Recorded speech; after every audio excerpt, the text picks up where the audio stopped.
salaamaaleykum tey damay ñëw waxtaan ak suñu mbokku pratiquants yi surtout suñu mbokku vochine yi si ay questions yoo xam ne dañ ma ko posé woon mooy d'abord lu jëm ci ay passage de grade buñ ko waxee évaluation la mooy da ngay jàng ba en un certain moment maître bi ne la présenter la pour nga passer grade supérieur parce que fekk yow programme bi weesu mokkal nga ko mën nga ko nga passé beneen mais dafa am nu muy demee parce que boo xoolee ceinture bu nekk dafa am durée boo xam ne dañ ne moom lay am voilà blé inférieur ñu la 3 mois blé supérieur ñu ne la 3 mois à partir de premier cap ñu naan la ay 6 mois ainsi de suite tout ça donc au niveau international si le programme des fédérations bu dee Vovinam Viet-Vo-Dao chaque grade dafa am durée boo xam ne moom nga war a def pour nga passer grade supérieur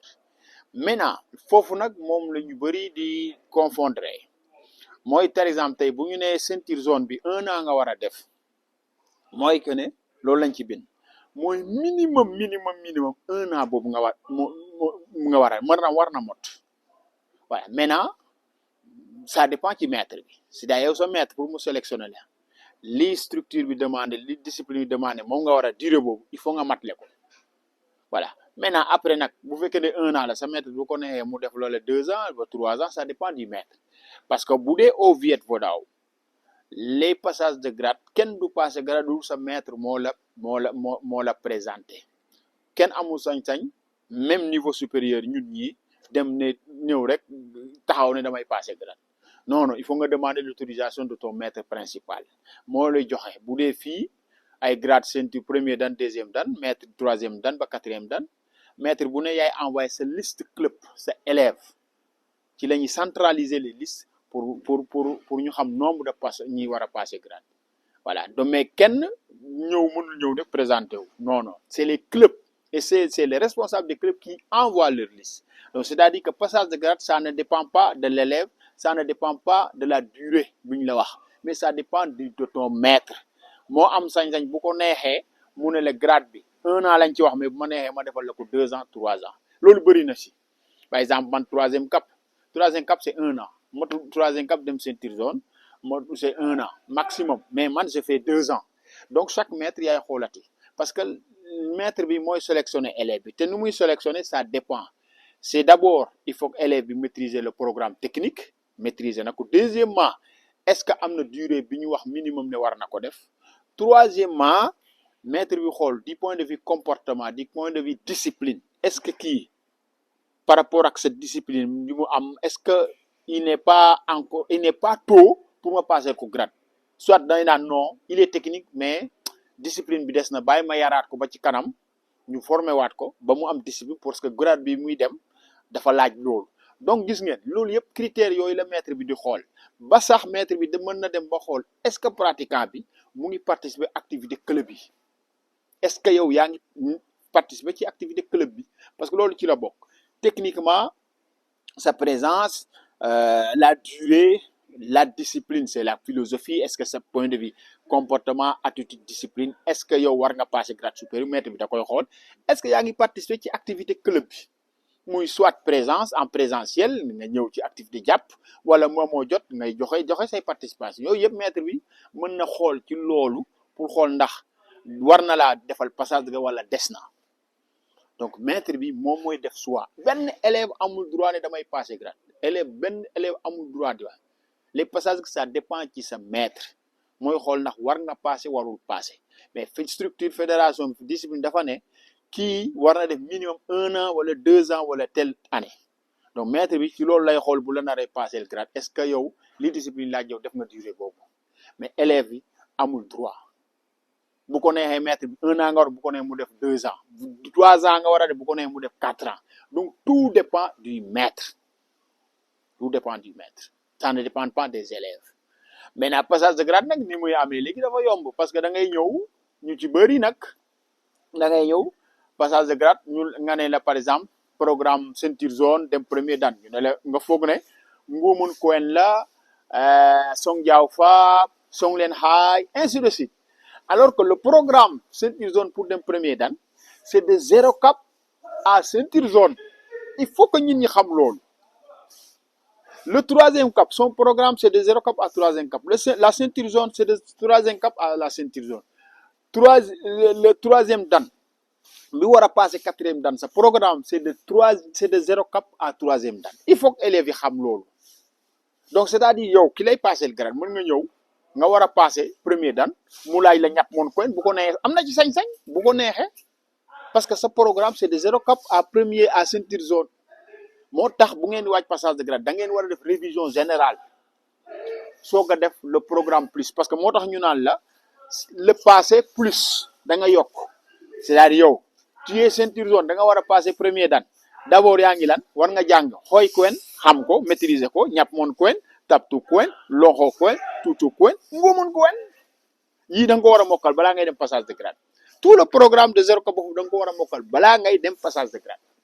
parce que jury bi par am na droit mu ne la lonko coin am na ci droit parce que loolu mooy sa il faut que élèves yi xam loolu mais gars yu bëri loolu mooy suñu problème moo tax niveau yi gars yi di fàtte technique yi da ngay ñëw nga nekk ceinture jaune au lieu nga réviser sa programme de 0 cap à la ceinture jaune ngay lijjante programme premier dan nekk ci rek ba fàtte bu ñu la ne loxo coin ngay signe na waaw mais c'est ça le problème parce que les gens ils révisent pas il faut ngeen xam ne programme bu ñu la wax man par exemple sixième dan la sama programme mooy de 0 cap à la sixième dan loolu mooy sama programme du programme sixième dan liñ ci def sixième dan loolu dañ ko ci yokk c'est plus la donc c'est du début plus liñ ci yokk tey lii ñi nga xam ne lii lañ la yokkal il faut ngeen xamee ko noonu te passage de grade dafa yomb léegi da ngay ñëw sur 15 techniques ñu laaj la 7 techniques la moitié presque voilà alors que ñun passage de grade dama rappelle à Kaolack boo doon passé ceinture jaune da ngay def le programme tous les coins jusqu'à la ceinture jaune cëll kii de 0 cap à la ceinture jaune tout le programme de 0 cap à la ceinture jaune ngay répéter ñun avec maître Souleymane noonu lañ doon defee passage de grade waaw noonu lañ daan def moo tax toujours mu wax ko boo xoolee niveau yi njëkk pratiquant yi njëkk yi gën a baax niveau yi léegi mooy type niñ daan entraîné woo bokkut te élèves yu njëkk niñ leen doon chargé niñ leen doon formé bokkut ak ñi léegi waaw léegi moom ay bolow maan rek ñoo bëri ci discipline yi donc c'est ça ñu bàyyi ci xel bu baax xam ne passage de grade yow man li ma leen di conseil toujours ñu yow oublier les grades xam nga lu am solo entraînement nga maîtriser li ngay def parce que grade yi gis nga jamono yi ñu toll les gens ne sont plus respectés à travers les grades on te respecte à travers ton niveau technique ton comportement say attitude sa discipline loolu war rek la ñu ñuy respecté voilà même boo fekkee si tu es fort techniquement te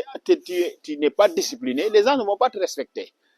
donc la discipline d'abord mooy yar xam ni ngay waxee ak nit ñi teggin bi xam ni ngay jëflanteeg nit ñi am discipline am humilité valeur yooyu boo ko amee même boo xamul dara tout le monde te respecte mais loo ay boo amul discipline ñi ni duñ la respecté donc loo am grade supérieur te amoo discipline ñi ni duñ la respecté donc comportement bi d'abord après le niveau technique nga xam ne nag foo dem nag sañ nga taxaw takk sa ceinture buñ la ne defal nga def wala boo diriger stage parce que tout maître tout pratiquant gradé buy diriger entraînement yow yaa war a nekk un premier exemple bu dee damtang yaa war a woon ne dam ni ñuy defee damtang bu ne coup de pied yow yaa war a def balaa ñeneen ñi di def waaye da ngay gis léegi génération ñun suñu génération bi bu ñu passé grade takk soxna biir yi def nii wala boo taxawee ne daa tak ale yëkkati te yow mënoo def loolu ça c'est pas normal c'est pas normal on est des jeunes toujours mu wax ko fii ba 60 ans jeune nga 50 ans 55 ba 60 ans yow bu wikee yàlla def yaa ngi wér gi yaram dara jotu la amoo benn accident tu dois être capable de travailler comme un gradé voilà mais léegi da ngay gis koo xam ne dara jotu ko mais tant qu'il mënatul jóg parce que tout le corps est bloqué tout est coincé tout est verrouillé les articulations tant qu'il jógatul parce que il s'entraîne pas du ngeen entraîné wu boo ñëwee takk sa kimono di wax rek éviter ça sur tous les grades et plus ngay mig grade yi c'est ça ñu ne la léegi à partir boo xasee ba passer ceinture noire ñu ne la c'est le début de la vraie pratique quand tu passes la ceinture jaune c'est le début de la vraie pratique de l'art martial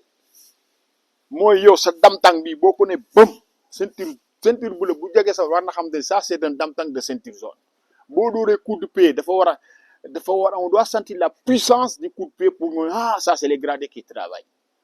c'est le début de la vraie pratique. Tu dois transpirer plus que les autres. De ceinture jaune à troisième dan, on dit que tu dois transpirer plus que tout le monde. Voilà, donc il faut que nit ñi xam loolu. Plus boo xasee ba ne ceinture jaune nga boum nel na yaa ngi door a commencé boo doon def 100 bu dee xamal ne 200 nga war a def. Voilà, tu dois être plus sévère sur toi-même. Entraîner dur, force, le puissance. Parce que ñun suñu problème mooy on fait les techniques mais techniques yu bëri ñuy def amul force amul puissance. Il y a pas de puissance, il y a pas de stabilité, il y a pas de précision. Dañuy wëccax rek di def gestes yi comme ça comme de la gymnastique. On sent pas l'aspect martial sur ce que nous faisons parce que niveau bi moo baaxul parce que lu tax on s'entraîne pas. Voilà, toujours moo fii ku yem fi nga toll rek ya daf la neex donc vraiment ñu góorgóorlu ñu xam ne art martial ceinture yi boo ko takkee foo romb ñu naan la maître da nga koy mérité amul secret il y a pas de secret c'est seul le travail